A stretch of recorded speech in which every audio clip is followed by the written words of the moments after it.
Hello बच्चों, चलिए प्रश्न को पढ़ते हैं और समझते हैं। मान ज्ञात कीजिए। हमें एक समाकलन दिया है जिसकी सीमा -1 से 1 है और उसमें लिखा हुआ है e की घातांक x और dx। प्रश्न को हल करने से पहले हम प्रश्न के लिए मुख्य अवधारणा लिख लेते हैं। तो इस प्रश्न के लिए मुख्य अवधारणा जिसकी सहायता से हम इस प्रश्न को हल करेंगे।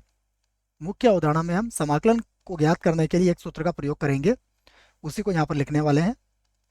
यह सूत्र है कि e की घातांक x का समाकलन e की घातांक x ही होता है और प्लस लगा देंगे हम यहाँ पर c।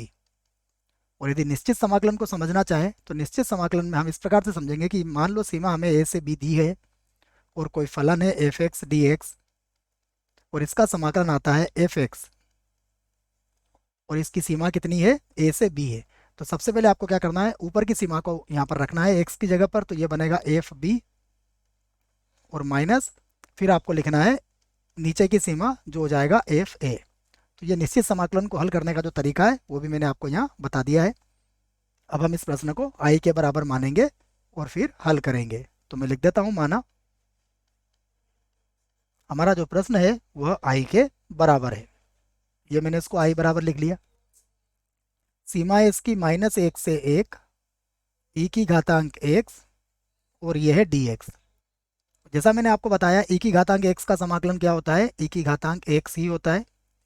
और इसकी सीमा की बात करें तो यहाँ -1 है और यहाँ पर 1 है। तो सबसे पहले ऊपर की सीमा का प्रयोग करेंगे तो ये बनेगा e की घातांक 1।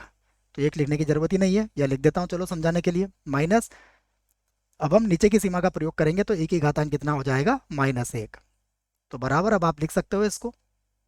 e की घातांक 1 तो क्या होता है, e के बराबर ही होता है, और माइनस e की घातांक -1 क्या होता है, आप इसको 1/e लिख सकते हो। यही आपके प्रश्न का उत्तर है। आशा करता हूँ आपको इस प्रश्न का उत्तर समझ में आया होगा। धन्यवाद।